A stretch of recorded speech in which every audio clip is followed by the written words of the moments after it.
Salut, c'est Marco de Top for Fun. On se retrouve aujourd'hui pour la vidéo de test du LG Stylus 2 que vous voyez tout de suite devant vous et que je vous ai présenté il y a peu lors de la très traditionnelle et habituelle vidéo de déballage de la boîte que vous voyez en haut à droite de cette image. Le LG Stylus 2 est un mobile qui a été officialisé en février 2016, donc c'est pas tout nouveau. On est en janvier 2017 lorsque je fais cette vidéo et c'est un téléphone qui a été commercialisé quelques mois après son annonce. Donc il y a eu quelques mois de battement entre les deux. C'est un téléphone qui a à peu près 6 mois d'existence déjà. Un téléphone qui a été lancé au prix maximum conseillé de 329 euros, donc c'est clairement un prix moyen de gamme, et que l'on retrouve aujourd'hui en janvier 2017 à moins de 230 euros, ce qui en fait un téléphone vendu à un prix forcément très agressif. On est à la limite de l'entrée de gamme. Un téléphone qui est donc vendu à un tarif très agressif désormais, qui possède tout un tas de belles spécifications, des bonnes petites notes, notamment son stylet. Stylus 2, c'est pas pour rien qu'il s'appelle comme ça. Un stylet sur lequel je vais m'attarder bien évidemment parce que c'est l'un des points forts de ce téléphone. Mais ce téléphone n'a pas que des points forts. Son prix bas est un peu une excuse liée aussi finalement à certaines spécifications qui ont été vues à la baisse. Un téléphone qui a été très injustement, à mon avis, comparé au Note 7 à son époque par certains camarades, confrères et amis, qui, à mon sens, n'ont pas vraiment compris ce qu'était ce téléphone. Le LG Stylus 2, c'est certes un mobile à stylet, mais ça n'est pas un concurrent du Note 7 et ça n'a jamais été sa vocation. Le Stylus 2, c'est un mobile qui propose un stylet et qui est un bon stylet. Voilà, mais ça on y reviendra bien sûr lors du test. Donc la première partie de cette vidéo, c'est quoi? Eh bien, c'est tout simplement le tour du propriétaire. On va regarder ce à quoi ressemble ce téléphone, sachant qu'il est décliné ici dans une seule et unique version couleur, qui est cette version gris anthracite, qui teinte vers le noir, avec certains reflets parfois, on le voit ici peut-être un petit peu chocolat. Donc c'est un téléphone qui est uniquement décliné dans cette couleur, qui est disponible en deux versions, une version simple SIM, une version double SIM. L'Europe ne connaît que la version simple SIM. Donc voilà, j'évite de parler de la version double SIM plus que ça, parce que finalement, nous, on ne la connaît pas, cette version double SIM. Le LG Stylus 2 que vous voyez tout de suite devant vous, il me rappelle énormément le LG G2, G3, G4, un certain nombre de téléphones qui étaient dotés notamment de ces touches physiques, de ces boutons physiques, un bouton on-off au milieu à l'arrière, bouton de volume moins, bouton de volume plus, capteur photo juste au-dessus, flash LED. Ça, c'est du style LG comme on aimait, comme j'aimais le trouver notamment sur les LG G et qui a été complètement abandonné, à mon avis, injustement, à mauvais titre, lors de la création du LG G5. À mon avis, le LG G5 aurait dû continuer à utiliser ce genre de raccourci, ce genre de bouton physique, et c'est dommage que ça n'ait pas été le cas.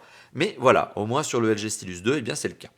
Le téléphone a des dimensions qui sont relativement conséquentes. On est sur un téléphone qui a un écran de 5,7 pouces, au-dessus duquel on retrouve un écouteur, au-dessus duquel on retrouve le capteur photo frontal, du capteur de luminosité et de proximité. En dessous, les touches sensitives, le marquage LG. Je fais le tour du propriétaire, je reviendrai sur les dimensions. À l'arrière, donc ces fameuses touches physiques, le capteur dorsal, le flash LED. Le stylet trouve son emplacement ici. Voilà, donc il est bien intégré au téléphone. Quand vous le retirez, vous activez le téléphone, d'ailleurs, petite note. Mais bon, ça, vous pouvez choisir de ne pas l'activer ou de le désactiver. C'est paramétrable. Le marquage LG, la grille du haut-parleur. Sur le côté gauche, strictement rien. Sur le côté droit, strictement rien. Au-dessus du mobile, une entrée micro. En dessous du mobile, une entrée micro, le connecteur micro USB et le jack 3.5. Et sur le côté droit, je vous disais strictement rien, mais non, il y a quand même cette petite fente qui permet de retirer le cache batterie, ce qui n'est absolument pas complexe. Au contraire, vous voyez, c'est assez facile. Bon, par contre, une fois que le cache batterie est en place, il ne bouge plus. On retrouve quoi à l'intérieur du téléphone? En tout cas, on retrouve quoi une fois qu'on a enlevé le cache batterie? La batterie extractible, sur laquelle je reviendrai tout à l'heure lorsque je parlerai de l'autonomie. On retrouve également le slot pour la carte SIM, format nano, je reviendrai sur cette notion, et l'emplacement de la micro SD.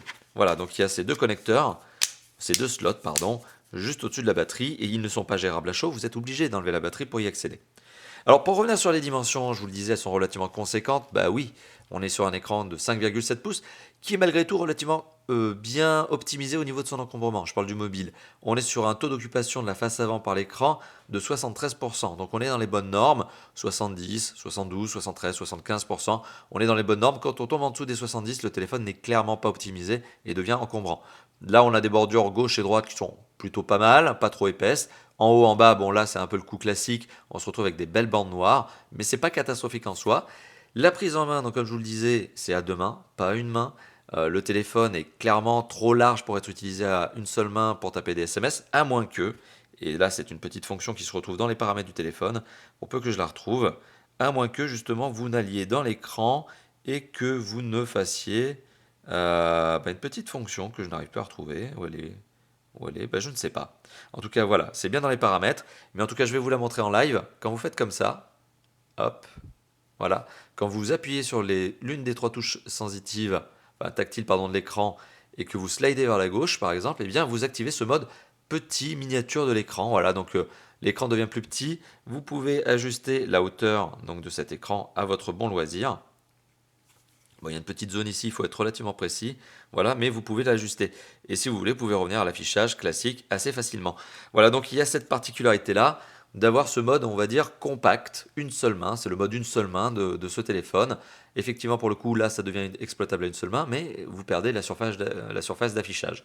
Bon, tout est logique dans ce que je viens de vous dire.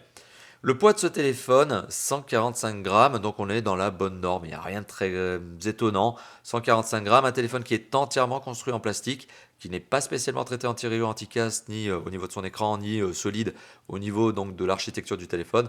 On est sur du plastique, c'est pas non plus trop mou, c'est pas non plus catastrophique, mais voilà, il y a peut-être un manque de rigidité quand on le compare à des téléphones qui sont par exemple construits en aluminium et qui eux sont beaucoup plus rigides.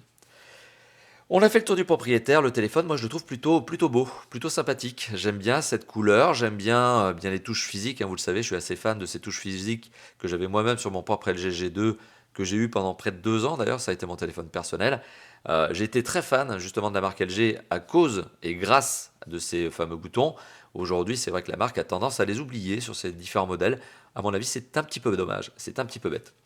Comme je vous le disais tout à l'heure, le stylet peut être retiré et lorsqu'on le retire, alors ça c'est paramétrable. Vous pouvez activer le téléphone soit directement sur son écran d'accueil, soit sur un mode de saisie de notes. Voilà.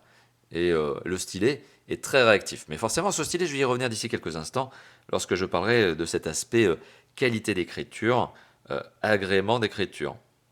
Mais vous voyez, c'est très fin, c'est très précis. Vraiment très agréable. On n'est pas très loin de l'écriture que l'on peut avoir sur un papier. Et donc, c'est vraiment un vrai confort d'écriture. C'est un point fort de ce téléphone. Mais on y reviendra plus tard. Alors, au niveau de ce téléphone, au niveau de son écran. Alors, on est sur un écran de 5,7 pouces, un écran qui utilise une technologie IPS. Une technologie IPS qui est un petit peu moins qualitative, on va dire, au niveau des contrastes et des couleurs que le Super AMOLED. Donc, ça ne veut pas dire que c'est pas bon, ça veut juste dire que ça donne des couleurs qui sont un peu moins vivantes, un peu moins vives que du Super AMOLED, ce qui peut plaire à certains d'ailleurs. Au niveau de la luminosité, je mettrai une petite incrustation en bas à droite de cette image. On se rend compte que la luminosité n'est pas géniale sur ce téléphone, dans le sens où on a moins ou environ 300 nits, 300 nits, candela par mètre carré en français. 300 nits, c'est une norme qui permet de mesurer la luminosité de l'écran. Quand on est à 300, on est clairement sur un téléphone qui est dans la catégorie des moyens de gamme, limite entrée de gamme même. Quand on est à plus de 600 nits, on est sur un écran très lumineux qui permet de bien voir au soleil et qui est plutôt généralement réservé aux fins de haut de gamme, début d'ultra haut de gamme, enfin en tout cas des téléphones qui ont des belles spécifications. Là, on est sur un téléphone qui est clairement typé, LG ne trompe pas là-dessus, sur du moyen de gamme. On n'est pas sur un téléphone comme le Note 7 qui avait une très bonne luminosité. Encore une fois de plus, ce téléphone a été très injustement comparé à du Note 7, ce qui n'est absolument pas faisable à mon avis, hein, ce qui est quelque chose qui n'est absolument pas fair play. Donc on est sur un téléphone qui a 300 nits, luminosité plutôt moyenne. Pour en revenir justement à la qualité d'image, alors la qualité d'image, quoi de mieux que de vous lancer une petite vidéo pour vous faire votre propre idée. Alors, on va revenir sur la bonne vieille vidéo de Big Bug Bunny, le fameux lapin. Le fameux lapin, voilà, que l'on va activer en mode grand portrait, voilà, grand écran. On va mettre un tout petit peu de son. Ah bah oui, si forcément j'éteins pas l'écran. Vous voyez, j'ai plus l'habitude finalement, double tap pour allumer l'écran. J'ai plus l'habitude du bouton on-off dorsal, vous voyez. Tellement habitué au LG G5, alors qui n'a pas été mon téléphone perso, hein, mais tellement habitué au LG G5 que j'ai testé, que j'en oublie forcément ce bouton dorsal. Alors l'image est belle. L'image est plutôt belle, puisqu'on est sur une densité de pixels qui n'atteint pas les 300 pixels par pouce, mais qui n'est pas non plus graphiquement mauvaise. Alors, on est à 258 ppp, pixels par pouce. Quand on estime que l'image est nette, c'est à partir de 300 pixels par pouce. En dessous, on estime que l'on peut voir les pixels à l'œil nu. Alors, c'est pas tout à fait faux. C'est vrai que l'image manque peut-être pour certains de netteté, mais c'est pas catastrophique. C'est pas, à mon sens, le point le plus négatif de ce téléphone, loin de là. Donc, on arrive à prendre plaisir à regarder des vidéos sur cet écran. Vous le voyez, regardez un bon petit film, une bonne petite vidéo, c'est parfaitement possible. Pour le son est procuré par ce haut-parleur dorsal. Ce haut-parleur dorsal et l'écouteur, et le jack 3.5 bien sûr, et l'écouteur, mais ça c'est en appel. Le haut-parleur que je viens de vous indiquer est un haut-parleur qui possède un son très puissant. Alors là, je ne vais pas vous le faire écouter parce que ça va vous casser les oreilles, mais je mettrai là aussi une petite incrustation en bas à droite de cette image. C'est un son qui, au niveau de la sortie même du haut-parleur, lorsque je pose donc mon testeur de décibels, on arrive à dépasser les 100 décibels. Donc c'est un son très puissant. Quand on s'écarte d'une vingtaine, trentaine de centimètres, on tombe dans les 80 décibels, c'est tout à fait logique. C'est un son puissant. Est-ce que c'est un son de qualité? Ça reste relativement de qualité. Par contre, petite contrepartie, petite mauvaise idée, on va dire, mais c'est pas vraiment grave, enfin c'est pas vraiment non plus étonnant. Le haut-parleur est au dos du téléphone. Lorsque vous posez le téléphone sur une table, eh bien le son devient étouffé. Et vous perdez forcément de la puissance, mais aussi de la finesse au niveau du son. Mais ça, encore une fois de plus, c'est un grand classique. Notez d'ailleurs que le téléphone a des dimensions, notamment une extrême finesse, enfin une extrême, 0,7 cm d'épaisseur, ce qui fait que forcément le haut-parleur n'aurait pas pu être posé sur la tranche du téléphone. Ça aurait été très compliqué.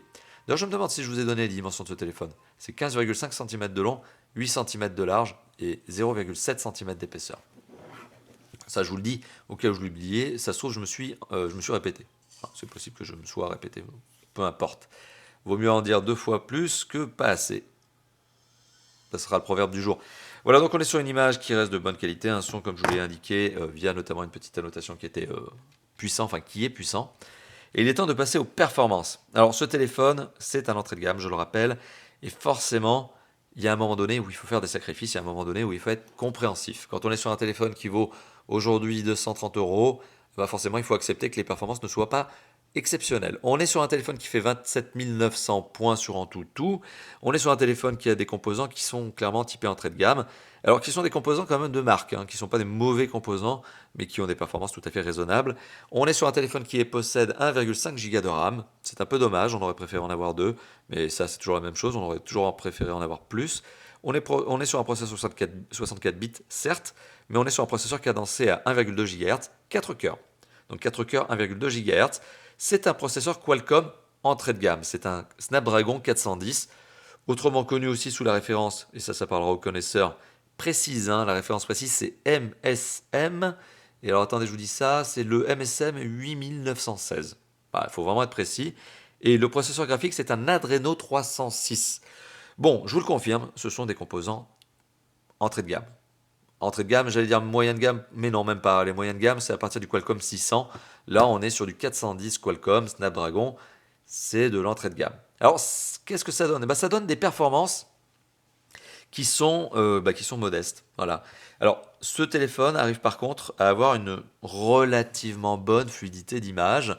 Et ça, c'est la contrepartie positive d'une résolution qui n'est que 720p. C'est-à-dire que ce téléphone a bien fait de n'avoir qu'un écran 720p, parce que si c'était Full HD, 1080p, le téléphone aurait été trop sollicité au niveau de l'affichage, notamment des jeux 3D, et au niveau des performances 3D, il n'aurait pas suivi. Donc heureusement que le téléphone n'est doté que d'un écran 720p, puisque ça lui permet d'avoir une image relativement fluide. Sur Epic Citadel, la fluidité d'image, alors vous voyez ici, on pourrait avoir quand même un peu mieux. Je ne sais pas si à la caméra ça se sent, mais la fluidité d'image ici, en moyenne, c'est 29 images par seconde. C'est 29,5 images par seconde lors de mon test Epic Citadel. On voit, on commence par un score qui est compris entre 15, 20, 25. Ça démarre très doucement. Epic Citadel est très gourmand dans les premières secondes justement de la démonstration. Et puis ça monte au fur et à mesure avec des 40 et quelques. Reste que quand même, c'est un score d'images par seconde plutôt limite, 29,5 images par seconde. Alors je vous rassure, ce téléphone est quand même capable de faire des jeux 3D. D'ailleurs, je mettrai une petite incrustation ici en bas à droite, encore une fois de plus, par exemple d'Asphalt 8, pour vous montrer que ça tourne avec des jeux 3D. Mais si vous lui demandez les derniers gros jeux 3D à la mode, les trucs bien lourds qui viennent de sortir et qui sont très beaux, mais qui forcément ont beaucoup de textures et autres, ce téléphone risque forcément d'avoir une fluidité d'image pas terrible. Donc ça risque de faire des petites saccades qui risquent de se sentir à l'œil. Je le rappelle, pour avoir une image fluide, il faut 24 à 25 images par seconde. Ici, on est à 29,5 sur Epic Citadel. Voilà, bon. Donc on a parlé des performances, il reste quand même un aspect des performances qui est très intéressant pour vous, pour moi, c'est notamment le stockage, la mémoire de stockage. Alors ce téléphone dispose de 16 Go de mémoire de stockage interne. Alors 16 Go de mémoire de stockage interne, a priori c'est suffisant, sauf que lorsque vous allumez le téléphone pour la première fois, vous l'imaginez, le système d'exploitation, la règle de conversion, les applications de base, les mises à jour. Donc tout ce qui est de base fait que le téléphone au final est doté de 8,53 gigas disponibles pour l'utilisateur. Donc on passe de 16 à 8,53. C'est malheureusement pour le coup fortement impactant, donc vous perdez quasiment la moitié de la mémoire de stockage. Reste que 8,53 gigas, ça reste suffisant pour installer des jeux et des applications. Même si certains jeux, notamment Asphalt 8 par exemple, consomme à peu près à lui tout seul 1,2 giga d'espace de stockage. Alors, fort heureusement, je vous l'ai dit tout à l'heure notamment, vous avez un emplacement micro SD. Par contre, cet emplacement micro SD, qui peut aller d'ailleurs jusqu'à 128 gigas de mémoire, pas de problème, eh bien, cet emplacement micro SD ne permet pas d'installer les jeux et les applications sur la micro SD. Ça, c'est un petit peu dommage. Ça aurait été le bon moyen de pallier justement à cette mémoire interne un peu limitée. Pas faible, mais limitée. Donc ça, c'est un petit peu dommage. D'ailleurs, autre point qui, à mon sens, est un petit peu regrettable, c'est que le connecteur micro USB qui se trouve au bas du téléphone est USB 2.0, mais il n'est pas USB OTG. Donc ça, c'est dommage. Vous ne pourrez pas accroître, vous ne pourrez pas utiliser une clé USB OTG avec micro USB pour avoir plus de mémoire de stockage, pour par exemple mettre vos films sur la clé. Mais par contre, vous pouvez mettre vos films sur la micro SD. Bon, ça, au moins, vous pouvez le faire. Alors au niveau de la connectivité de ce téléphone, alors on est plutôt bien loti. On est sur un téléphone qui est 4G, on est sur un téléphone 4G LTE catégorie 4, donc c'est limité à 150 mégabits par seconde, mais bon c'est en gros ce que l'on a en France au maximum aujourd'hui. Donc 4G LTE catégorie 4, on est bien sûr sur ce téléphone doté de la 3G HSPA, donc c'est de la 3G+. On a un emplacement pour carte SIM qui est au format nano, notez-le bien parce que vous êtes souvent en train de me poser cette question dans les commentaires, notamment que ce soit du site ou de la vidéo. C'est bien un format nano, donc le format mini ou micro ne passe pas, c'est du format nano. Et à côté de ça, on a bien sûr toute la batterie de connectivité nécessaire à un téléphone moderne, Wi-Fi BGN, Bluetooth 4.1, format ADP, ADP2 pardon aussi. On a la radio FM qui, petite note, alors c'est original sur ce téléphone puisque c'est très rare, utilise un protocole qui est le DAB+. DAB+, c'est un protocole qui permet d'avoir des radios en qualité plus élevée, plus sympathique, un format audio de meilleure qualité que le format classique. Reste que très rares sont les stations à utiliser ce format DAB+. Donc au final, c'est à peine exploitable, en tout cas en France. On a du AGPS GLONASS, on a du NFC, ce téléphone est bien NFC, on a du micro USB 2.0 pas OTG comme je vous l'ai dit, du micro SD 128 Go maximum, et puis on a des capteurs. Alors en termes de connectivité on est très bien loti, en termes de capteurs on n'est pas trop mal, on a du capteur de luminosité et de proximité, donc vous pouvez gérer en automatique la luminosité de ce téléphone, on a de la boussole, on a de l'accéléromètre, etc., etc. On a tout, ou presque, puisqu'il manque le gyroscope. Vous voyez, il est manquant ici. Le gyroscope n'est pas présent sur ce téléphone. Donc, question réalité augmentée, question réalité virtuelle, c'est pas possible, puisque le téléphone n'est pas capable de faire ce genre de choses.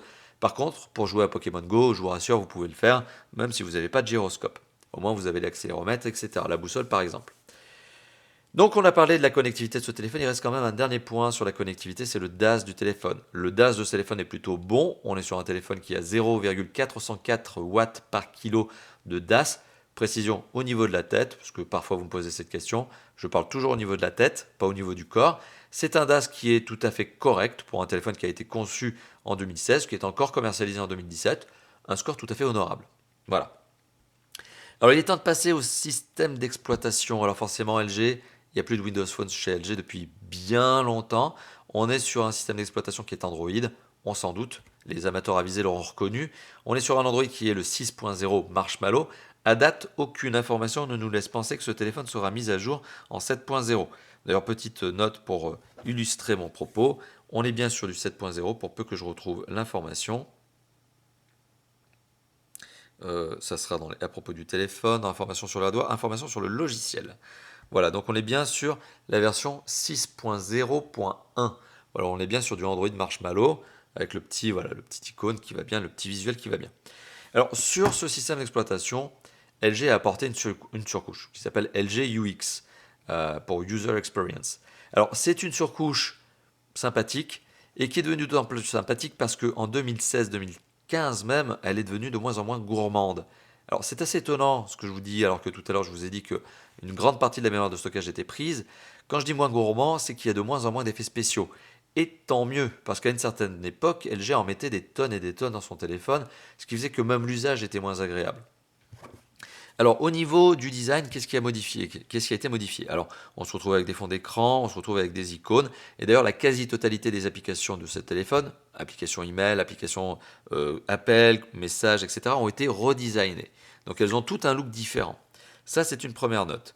Deuxième note, deuxième information, c'est que le launcher, donc ce que l'on appelle le launcher, c'est l'ergonomie, hein, l'accueil on va dire, de ce téléphone est disponible en plusieurs versions. Il y a 3 versions justement de ce launcher.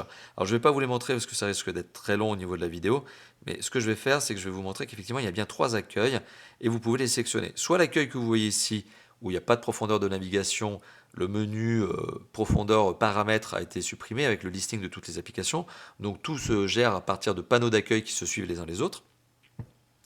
Vous avez la fonction Easy Home qui permet notamment, et ben voilà, je voulais pas l'activer mais je l'ai activé, d'avoir un mode simplifié justement au niveau de la navigation.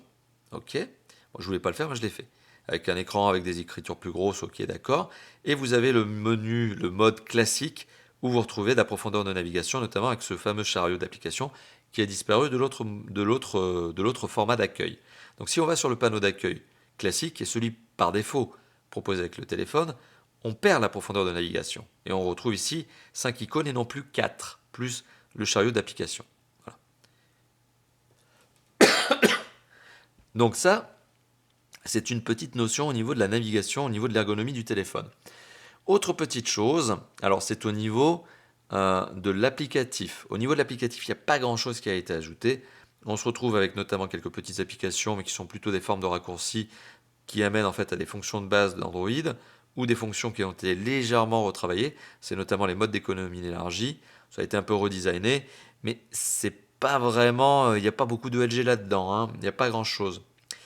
On retrouve aussi quelques applications qui sont des applications partenaires, notamment Evernote par exemple, qui n'apportent pas grand-chose. Et on retrouve Apps désinstallées qui vous listent les applications que vous avez désinstallées dans les 24 dernières heures pour vous permettre de les réinstaller si vous voulez. Bon, c'est une sorte de mémoire tampon, une sorte de zone temporaire de suppression des applications. À vous de voir si ça vous intéresse vraiment. Alors l'intérêt principal de ce téléphone, comme je vous le disais, c'est le stylet. Alors le stylet est accompagné d'un certain nombre de choses. Donc on va parler maintenant de l'usage du téléphone. Alors le stylet, par exemple, mais ça c'est réglable aussi, quand vous l'enlevez et que l'écran est éteint, ça vous permet d'arriver sur ce panneau qui est un panneau de prise de notes qui vous permet en fait de prendre des notes beaucoup plus rapidement. Voilà, mais ça c'est désactivable. Vous pouvez aussi, lorsque l'écran est allumé par exemple et que vous décrochez le stylet, arriver sur une zone de gestion de raccourcis supplémentaires. Vous pouvez les paramétrer, par exemple le raccourci en toutou c'est moi qui l'ai mis, vous pouvez en mettre d'autres, et vous avez les fonctions de base, notamment qui sont proposées par le stylet. Alors vous avez Pop Memo, pardon, qui permet de prendre des petits mémos sous une forme de fenêtre, qui peut être agrandie, hein, qui peut être fermée, mais qui est une fenêtre en surbrillance, voilà, qui est calquée sur votre zone de navigation habituelle. Voilà. Donc ça c'est la première chose. Vous avez Capture Plus. Alors Capture Plus qui vous permet de prendre tout simplement une capture et de faire des notes sur une capture d'écran. Voilà. Donc ça c'est une autre fonction. Vous avez Pop Scanner. Pop Scanner qui vous permet par exemple de prendre une photo. Bon alors là ça va être une photo selfie, non, c'est pas ça. Une photo, allez on va prendre une photo, hop, tac, et de traiter l'image que vous avez prise afin tout simplement de pouvoir distinguer l'écriture qui se trouve dedans, retravailler la photo. On va essayer de travailler correctement.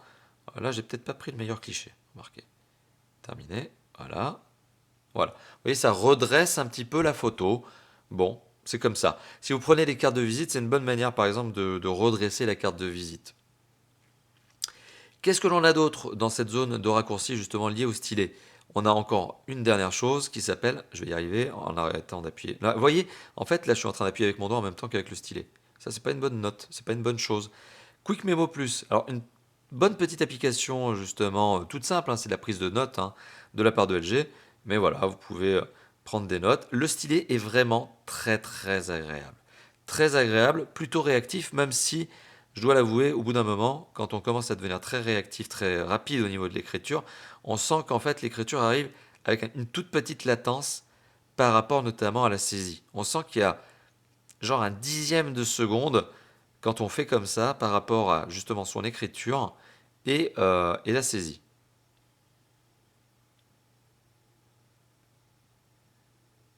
Voilà, et vous pouvez régler l'épaisseur de la gomme, etc. Enfin voilà, vous pouvez gérer l'épaisseur de la gomme, vous pouvez gérer l'écriture, est-ce que vous voulez que ce soit en lettres, voilà, pas manuscrites, mais justement dactylographiées, est-ce que vous voulez que ce soit de l'écriture, est-ce que vous voulez modifier justement le style de crayon, le style de plume, là c'est format stylo plume, mais j'aurais pu avoir format, justement, format pinceau, hein. Voilà, donc ça c'est une bonne petite application qui va justement de pair avec ce stylet, je la trouve très sympa. Alors, le stylet qui se glisse très bien dans son emplacement, qui reprend sa place, une bonne manière de ne pas le perdre. Vous voyez, il y a le petit son que vous pouvez paramétrer aussi lorsque vous le mettez et que vous le retirez, histoire de bien vous souvenir qu'il faut le mettre et le retirer, en tout cas pour ne pas le perdre encore une fois de plus. Donc, au niveau du stylet, on est sur quelque chose qui est vraiment très bien. C'est vraiment le bon point, le point fort de ce téléphone. Alors il y a d'autres forces hein, sur ce téléphone, il y a d'autres aspects au niveau de l'usage. Alors je ne vous parle pas du lecteur MP3 vidéo parce que ça c'est des trucs de base. Puis de toute façon avec une application comme VLC, n'importe quel téléphone, même le plus entrée de gamme, même le plus low cost, peut être un bon lecteur MP3 vidéo. Je vous parlerai surtout, alors pas des jeux vidéo parce que je vous en ai parlé, les SMS, tout ça c'est des trucs de base, hein. Ce que je vais vous dire c'est notamment au niveau de l'autonomie, donc on va parler de l'autonomie et on va parler des capteurs photo. Alors au niveau de l'autonomie, on est sur un téléphone qui a une autonomie qui est un peu faible. Il faut savoir que la batterie est une batterie de 3000 mAh dans ce téléphone, ce qui en soi n'est pas mauvais. Ce qui en soi est, à mon avis, plutôt le standard d'ailleurs que doivent adopter les téléphones de nos jours. Mais la particularité de ce téléphone, c'est que la luminosité est plutôt faible, comme je vous l'ai dit tout à l'heure, ou en tout cas très limite. Et donc pour se sentir à l'aise, moi personnellement, je dois toujours mettre à 100% la luminosité de ce mobile. Et donc du coup, le téléphone devient très énergivore en raison de son écran, pas en raison d'autre chose. Ce qui consomme beaucoup d'énergie, c'est finalement l'écran, et le fait qu'on est obligé de booster la luminosité pour se sentir à l'aise. Et ce qui amène au final à avoir un téléphone ici qui, lorsqu'il est avec toutes les connectivités ouvertes, lorsqu'on regarde 1 heure de vidéo avec la luminosité à fond, c'est 30% de batterie consommée. Donc ce qui fait que, clairement, si vous utilisez ce téléphone de manière, on va dire, un peu intensive, 1 heure de vidéo, 1 heure de saisie de notes et de SMS par jour, il y a de fortes chances que vous soyez obligé de recharger le téléphone 2 fois par jour, une fois le matin, une fois le soir.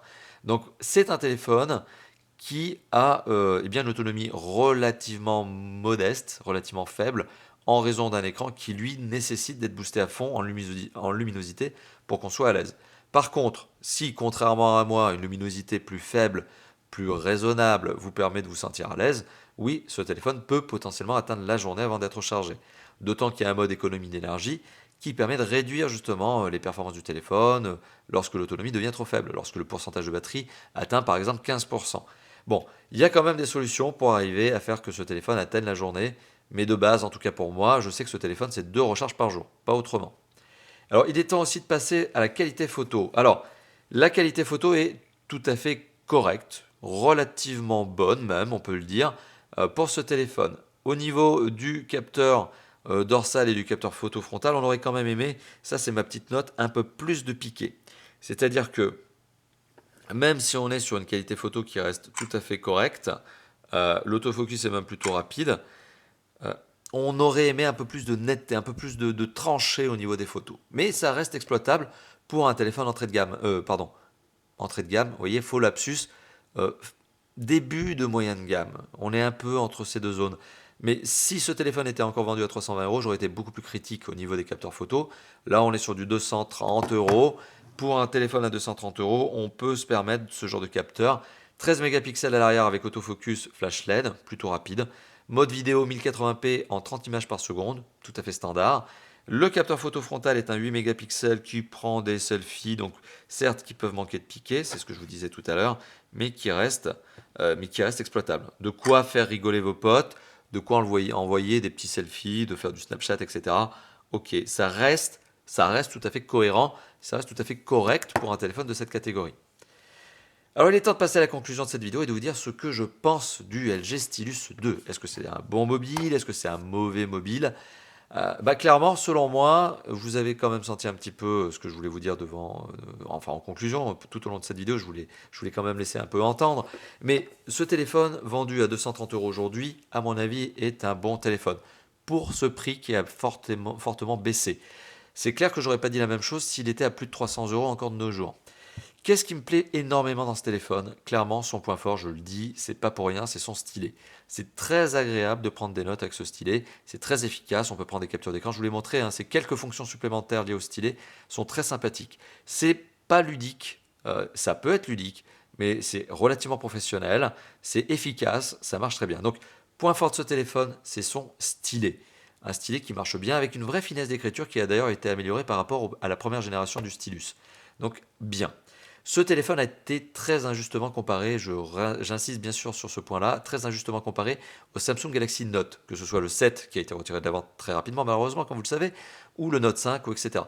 Ce téléphone n'est pas un Note, ça n'est pas un concurrent frontal du Samsung Galaxy Note, c'est un téléphone à stylet, certes qui marche très bien, mais les performances de ce téléphone ne lui permettent pas d'affronter des téléphones qui valent 400 euros, 500, 600 ou 700. C'est un téléphone qui a des performances qui restent très raisonnable. Et c'est donc là aussi l'une des faiblesses de ce mobile, c'est ses performances. Alors heureusement, comme je l'ai dit tout à l'heure, on a un écran 720p, ça permet à ce mobile d'avoir quand même une bonne fluidité d'image, y compris en jeu 3D, et heureusement. Sinon, c'est clair qu'un écran 1080p sur ce téléphone, en aspect marketing, ça aurait été le wow effect. C'est clair qu'un écran 1080p sur un téléphone à moins de 300 euros, c'est top, mais quand le téléphone n'a pas les performances qui permettent d'assurer derrière, c'est dommage. Donc c'est un choix judicieux de la part du constructeur. Qu'est-ce qu'il y a d'autre à dire sur ce téléphone qui est bien? On a quand même une connectivité qui est complète, qui est très exhaustive, même si, à mon avis, c'est quand même un peu dommage de ne pas pouvoir installer les applications et les jeux sur la micro SD alors qu'on est bien sur un téléphone Android 6.0. Je le rappelle, la possibilité d'installer les applications et les jeux sur une micro SD, c'est de base sur Android 6.0, c'est de base. Donc là, LG a fait un fail à mon avis en supprimant cette fonction accès sur couche. Et bah c'est un peu dommage, hein, c'est même plus qu'un peu dommage. Mais pour le reste, voilà, on est sur un téléphone qui propose un vrai agrément d'utilisation. Les capteurs photo sont globalement de bonne qualité. Autre point faible de ce téléphone, c'est son autonomie, je vous l'ai dit tout à l'heure, qui est liée en fait à une luminosité d'écran qui est pas suffisamment forte et qui doit justement être boostée à 100%. Donc la vraie problématique, c'est pas tant l'autonomie, parce que l'autonomie qui est faible découle en fait du problème de l'écran qui a une luminosité plutôt modérée, plutôt faible. Voilà. Donc globalement, c'est quand même un téléphone que je vous conseille à l'achat si votre recherche principale est celle du stylet. Ce stylet qui est vraiment très agréable. J'insiste bien là-dessus.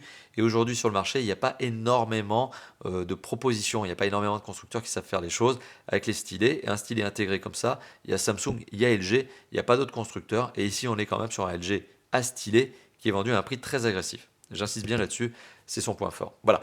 Merci d'avoir vu cette vidéo. N'hésitez pas à liker si la vidéo vous a plu. C'est un petit pouce bleu qui se trouve juste en dessous ici. Ça fait bien plaisir. N'hésitez pas aussi à partager la vidéo. Surtout, faites-moi plaisir aussi. Et ça compte énormément. C'est commenter la vidéo. Lâchez-vous dans la zone de commentaires. Dites-moi ce que vous pensez de ce téléphone. Si vous l'avez, donnez votre avis. Justement, ça compte énormément. Les avis des utilisateurs. Il n'y a pas que le mien qui compte, il y a aussi le vôtre. Et enfin, si ça n'est pas déjà fait aussi, eh bien, abonnez-vous à notre chaîne YouTube. On est aujourd'hui à presque 100 000 abonnés, 100 000 abonnés peut-être au moment où vous regardez cette vidéo, et voilà, ça fait plaisir.